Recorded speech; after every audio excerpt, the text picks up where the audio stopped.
दोस्तों बहुत बार आपने वास्तु कंसल्टेंट्स को देखा होगा एनर्जीज की बात करते हुए। वो कहते हैं, कोई कह रहा है हम देवता की एनर्जी ठीक कर रहे हैं, कोई कहता है हम जियोपैथिक स्ट्रेस ठीक कर रहे हैं। अलग अलग तरीके की एनर्जीज हैं कि नॉर्थ ईस्ट में आपका टॉयलेट है तो इसकी एनर्जी नेगेटिव ही होगी। कोई एक डिवाइस लेके घूम रहा है, यूनिवर्सल ऑरा स्कैनर, वो कह रहा है मैं ऑरा स्कैन कर रहा हूँ, कभी वो कुछ और स्कैन करने लगता है, कभी वो नेगेटिविटी ढूंढ रहा है, कभी वो लोगों को ढूंढ रहा है। बहुत सारी तरीके की अलग अलग बातें चल रही हैं। दोस्तों वास्तु में जब भी एनर्जीज की बात आती है, ये दो तरीके की एनर्जीज होती है। एक है कि आपके घर में जो एनर्जी फ्लो है वो कैसा है, पॉजिटिव है, नेगेटिव है, ये डिपेंड करता है आपके घर के स्ट्रक्चर पे। अगर घर बना हुआ है, अभी बात करेंगे कि अगर खाली प्लॉट है, वहां से एनर्जीज स्टार्ट होती हैं आपके लाइफ में। जो वो प्लॉट आपने लिया है वहां से वो अपनी एनर्जीज आपको देना, आपस में एनर्जी एक्सचेंज वहां से स्टार्ट होता है। तो इसमें सबसे पहले हम बात करें बिल्टअप एरिया की। अगर बना बनाया मकान है और उसमें आप देखेंगे कि बहुत बार नेगेटिव बना हुआ होता है या बहुत बार एनर्जी फ्लो नहीं होता घर में बहुत ज़्यादा क्लटर होता है, दीवारें खड़ी है, सारा घर बंद बंद सा बना हुआ है, उसमें भी पॉजिटिव एनर्जी फ्लो नहीं होता।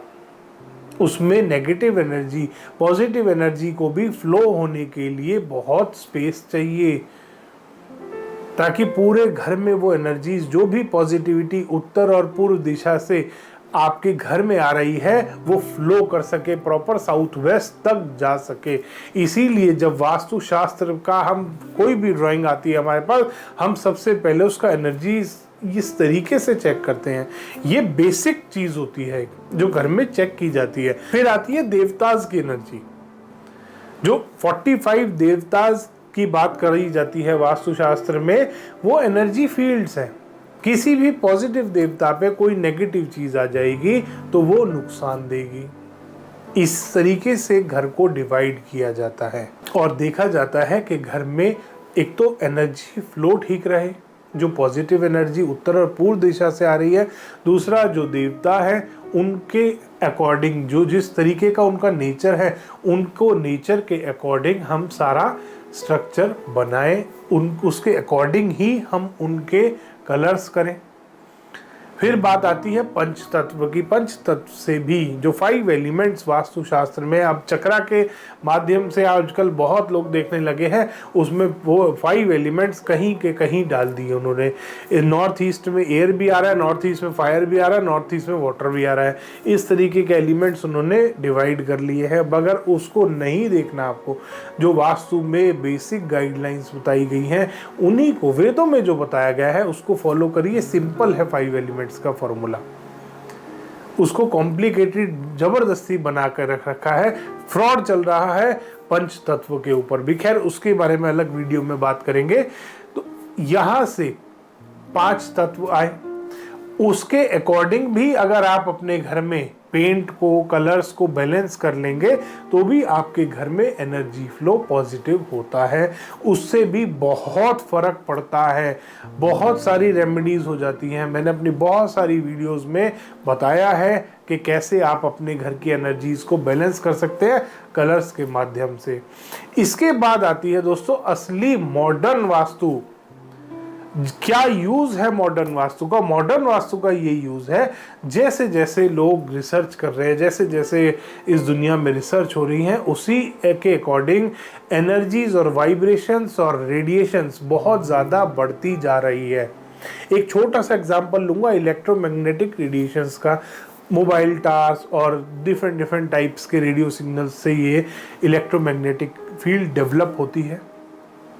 किसी भी घर में अगर ये फील्ड ज़्यादा आ रही होगी, किसी भी स्थान पे अगर ये ज़्यादा आ रही होगी, मान लीजिए किसी के स्टडी रूम में फील्ड ज़्यादा आ रही है, किसी के बेडरूम में फील्ड ज़्यादा आ रही है, वो उसको नुकसान करेगी। आप 100% घर वास्तु से बना लेते हैं, उसके बाद भी आपको पॉजिटिव रिजल्ट्स नहीं मिलते। ये इसी कारण होता है, जब आपके घर की एनर्जीज बैलेंस नहीं होती है। इलेक्ट्रोमैग्नेटिक रेडिएशन, इसका वास्तु से कोई लेना देना नहीं था। बट आजकल बहुत सारे घरों में हम ये चीज़ नोटिस करते हैं कि 100% वास्तु से अगर घर बना लिया उसके बाद भी आदमी परेशान क्यों है, इसका स्ट्रेस लेवल खत्म क्यों नहीं हो रहा, इसका स्ट्रेस कम क्यों नहीं हो रहा। जब हम वहाँ पर इलेक्ट्रोमैग्नेटिक फील्ड चेक करते हैं वो हमारे को बहुत ज़्यादा मिलती है और इसकी बड़ी सिंपल रेमेडीज़ होती है। छोटे छोटे कॉपर के शो पीस रख सकते हैं, ये इलेक्ट्रोमैग्नेटिक फील्ड को आप बैलेंस करने के लिए, न्यूट्रल करने के लिए।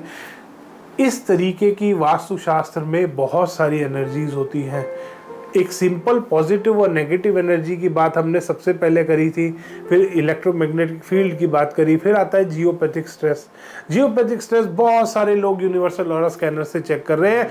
वो क्या बताते हैं आप कभी भी देखना, और मैंने बहुत बार यूनिवर्सल ऑरा स्कैनर वालों को चैलेंज भी किया है और आज भी करता हूं, और कभी आप देख लेना उनके हैंड मूवमेंट को महसूस करना।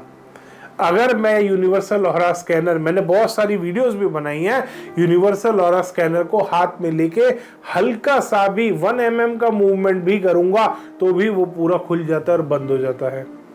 क्लाइंट उस चीज को जब चलते चलते यूनिवर्सल ऑरा स्कैनर वाला हल्का सा हाथ हिलाता है तो क्लाइंट को कभी भी पता नहीं लगता। आप देख लीजिएगा, चाहे मैनुअल हो चाहे डिजिटल हो, मैंने बहुत सारी वीडियोस इसके ऊपर बना रखी हैं और अभी एक और मेरी सीरीज आने वाली है इसी के ऊपर।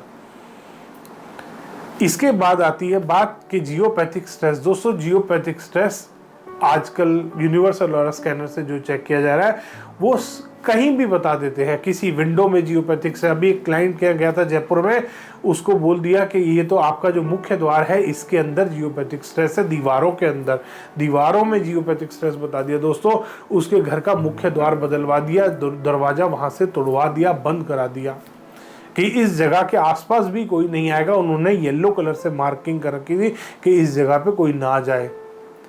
जब वहां पे एक्चुअल में जियोपैथिक स्ट्रेस चेक किया तो वहां कुछ भी नहीं था, बस वो वास्तु वाले को अपनी रॉड्स बेचनी थी, उसने वहां पे रॉड्स लगा रखी थी, उसके बाद भी वहां पे जाना बंद करा रखा था, उसने डरा रखा था। वास्तुशास्त्र एक डर का बिजनेस बना दिया है, और बनाया इन्होंने ही है, चक्रजीवियों ने और ये स्कैनर भक्तों ने।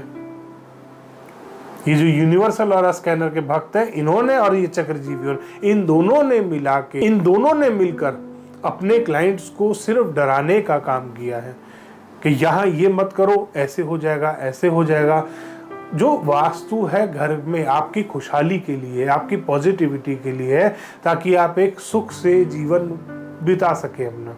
जो एनवायरनमेंट से आपको पॉजिटिविटी मिलनी है वो आप अच्छे से ले पाए अपने घर में, यही वास्तु है। इतना प्रॉब्लमैटिक, इतना डराने वाला सब्जेक्ट नहीं है वास्तु जितना ये यूनिवर्सल ऑरा स्कैनर वाले स्कैनर भक्त और चक्रजीवी आजकल डरा रहे हैं। तो आपको डरना नहीं है।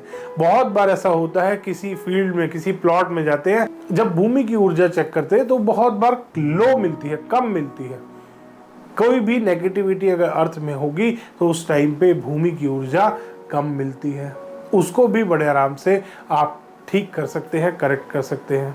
इसीलिए हम रिकमेंड करते हैं कि जब भी आप कोई नया प्लॉट ले रहे हैं तो आप उसकी भूमि की ऊर्जा जरूर चेक कराएं, क्योंकि करोड़ों रुपए आप खर्च कर रहे हैं किसी प्लॉट को लेने के लिए, और अगर पहले भूमि की ऊर्जा चेक कर ले तो हम अच्छे से अच्छा प्लॉट, पॉजिटिव से पॉजिटिव प्लॉट ले सकते हैं। दोस्तों इसीलिए मैंने वीडियो के स्टार्टिंग में आपको बताया था कि जिस दिन आप प्लॉट लेते हैं उसके साथ आपका एनर्जी एक्सचेंज शुरू हो जाता है।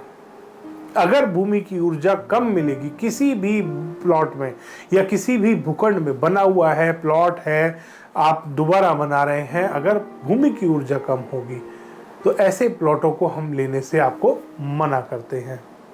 तो दोस्तों ये थी पूरी कहानी एनर्जीज की, जिसको अलग अलग तरह से वास्तुशास्त्र वालों ने आपको दिखाया, आपको बताया, जबकि ये वेदों के टाइम से चलती आ रही हैं सारी चीज़ें। धन्यवाद दोस्तों। वीडियो पसंद आया हो तो इसको लाइक करें, शेयर करें और चैनल को सब्सक्राइब करना ना भूलें।